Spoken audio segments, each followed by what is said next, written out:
So these are 3 lessons, guys, that I learned over the past almost 7 to 9 years or so, like almost a decade, okay? And in this decade, not really a decade, but I've read like a little bit over 200 plus books, okay? And what I've learned is from all those books and all those lessons is that these 3 lessons I have to tell you guys don't really have to do that much with money per se. But by studying rich people, I've noticed that all these 3 lessons, all these 3 habits, on average, every rich person has learned them. And in a way, that is why they're so wealthy. But they don't really have to do this to say like, hey, if you do X, you're going to make more money. It's not just that, but it's a way of living in a sense. And it took me a very long time because once you know, you know. But once you know and you live it, that's a whole different conversation. So that's what this video is all about. So first of all, guys, I gotta define what rich means to me, okay? Because before you watch this video, you're like, Tommy, do you have over $10 million? Because that might be the perspective of someone that thinks that's what wealth means, okay? But to me, being rich means this very simple concept. It means you have more money coming in passively than you have going out. So once you get to that point, let's say you spend, for example, $2,000 per month, but you make $4,000 per month in passive income, you're basically rich to me because that means whether you work or don't work, it's just an option. You have liberty, you have financial freedom completely. To me, that is what being wealthy means because you have some people that, yeah, they have a bunch of money, a lot of money, but in a sense, they're still living paycheck to paycheck because their expenses are so high. That's why I say what I say. So as you watch this video, I do have a confession. These 3 lessons took me a very long time, like almost a decade to actually start living it because to know them is different. To live it is a whole different other deal. And I was very stubborn in the beginning because in the beginning, it kind of felt like if I follow these lessons, it's kind of like me saying that money is not important or that I shouldn't be trying to become wealthy. And that's not what I'm saying whatsoever, because what I've noticed is that rich people tend to internalize these lessons. But on average, when you actually see these things, you're not really going to see the point of them. And that's fine. That's normal. So as you watch this video, just have an open mind. I'll explain it the best I can. And I'll also give you guys examples and the reason you should disagree with it. That way you can actually get a full concept of the whole idea. And as always, guys, like this video on top, I also subscribe and hit the bell so you get notified. Now, the very first lesson is, guys, okay, never graduate. And what I mean by that is always remain a student. I know people, I've asked them, what are you reading? What are you learning about? And they tell me, Tommy, I'm not reading anything. I'm not learning anything.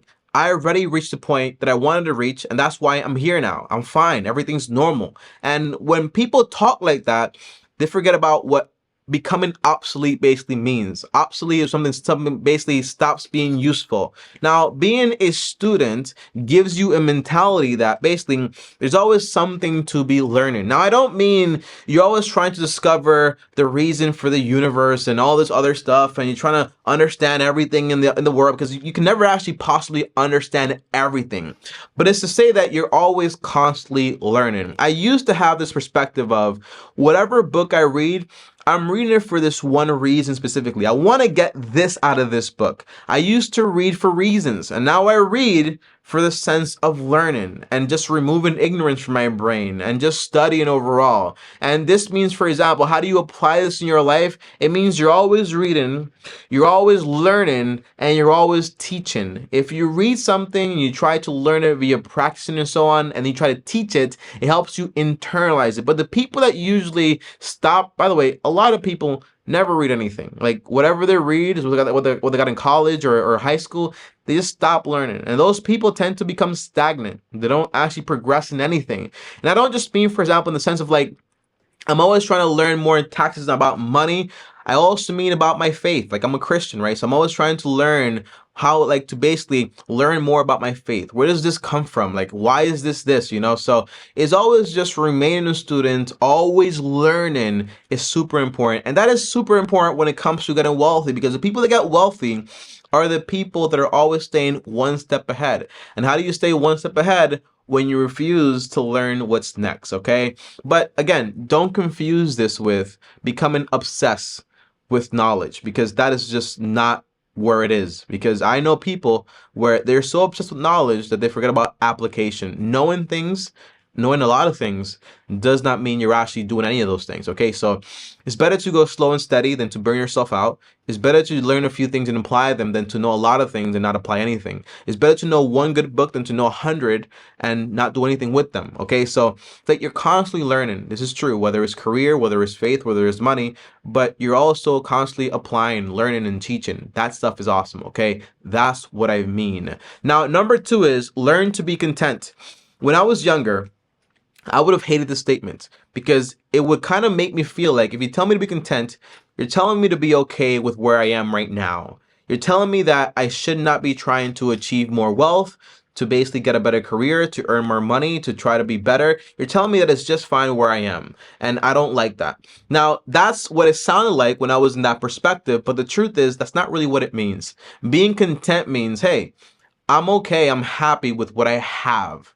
Okay, that's perfectly fine. I'm happy with what I have right now, and I don't think that getting this is gonna make me happy, because usually it doesn't. Okay, when I was broke and I was happy then, like getting some extra guac at Chipotle, and then I got more money and I was able to buy, for example, a house and pay for it in cash, my happiness level did not change whatsoever. I was still happy in a sense. Getting more stuff will not make you happy, and being content does not mean you're okay staying in a terrible situation. But what it does mean is I'm happy no matter what, but I'm still working obviously to further whatever I want to further. That's the idea. Don't establish contentment with, by the way, there's a very great quote from this book. It's called Acres of Diamond. And he says, there was this great farmer, and this farmer was very rich, and he was rich because he was content, and he was content because he was rich. It's like it's like these two things that work together. So you're happy, you're content. You're content because you're happy. You can still accomplish more things,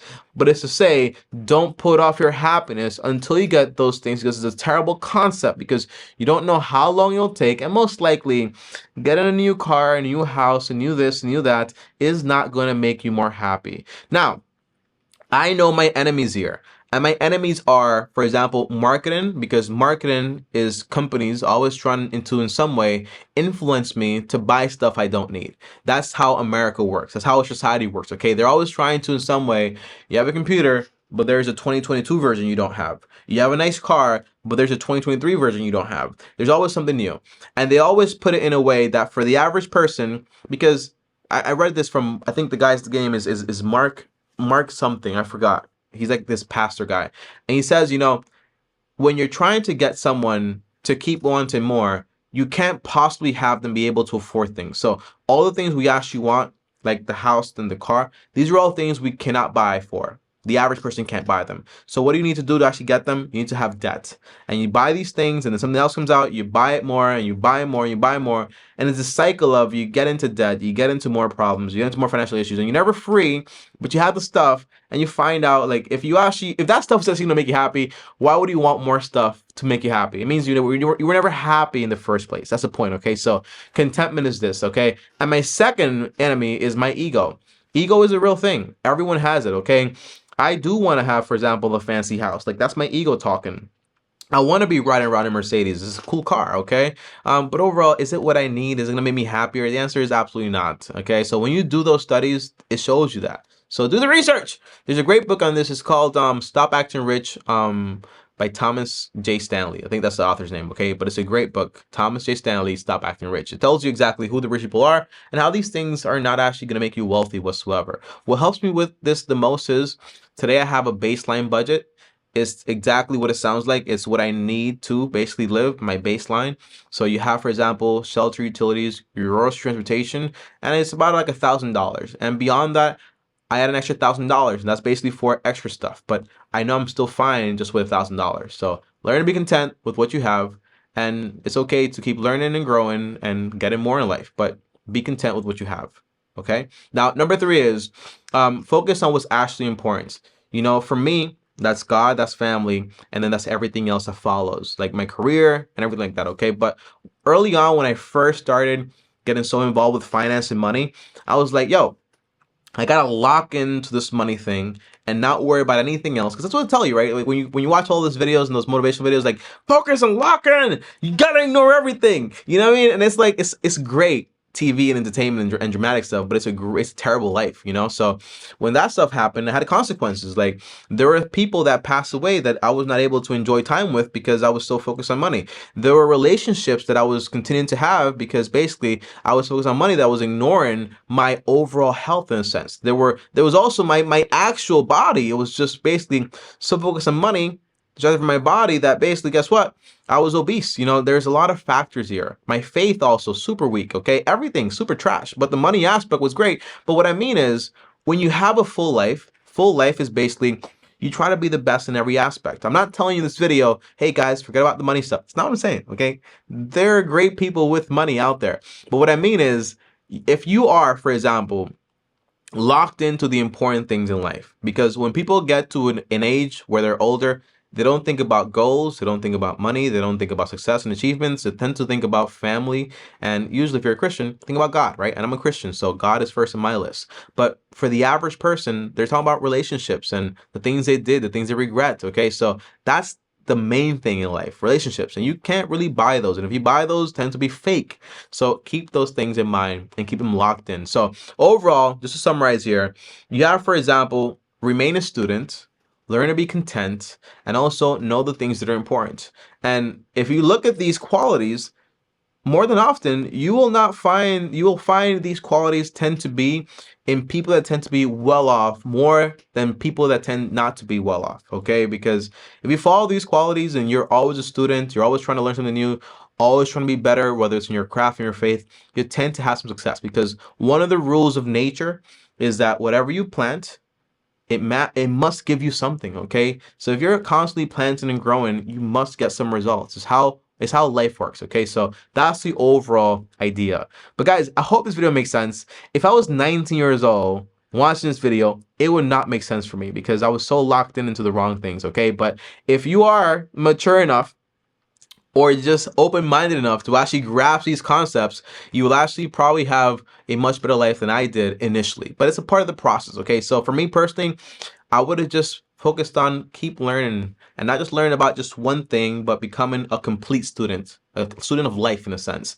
I would have focused on being content. You know, yeah, this is great stuff I'm trying to achieve here, but I'm also happy with what I have here. So I don't need this and I don't need that because I'm fine. But I want to be the best I can in the thing I actually care about the most. I would have focused on the important things, like, okay, where is my faith at? Where's my family at? Where, you know, where's my job at? Like all those things that actually matter the most to me, I would have locked into those things, and I just locked into marketing, materialism, and everything else. Okay, so by the way, I have this whole Walmart thing back here, not because I'm shopping at Walmart, but because when I think about these qualities in people that are very wealthy per se, you look at Warren Buffett. You look at, for example, Sam Walton, the creator of Walmart, and these are all like people that live like in urban neighborhoods and like the same house for 30 years. They drive very stupid, dumb cars, and they have their same friends they always had. And you think about those people and you think about they're very wealthy, but they're very wealthy because the things that they actually cared about, those things led them to wealth. But then you also have the average millionaires out there that they're very wealthy in a sense, right? But it's not because they were chasing just money in a sense, but they were chasing a complete life. They were very self-aware. And it's like when you study rich people overall, they have these qualities. But when you study people that only care about money, they tend never to achieve it in the first place. And if they do achieve it, they tend to lose it. So you really want to have perspective when you think about exactly what you want to achieve. You want to get to the end of the goal and say like, oh, I've had a great life, not I've had half a life. Okay, so that's it for this video. Hopefully it helps you. Hopefully you learn something, and hopefully it makes sense and it locks in. Okay, so comment down below, locked in, if you made it all the way to the end of the video. And as always, guys, like, subscribe, hit the bell so you're notified. Comment down below any questions. Up here is another video. Over here's my face. Then subscribe. And as always, Long Term Team officially out. Long Term Team for the win. Peace.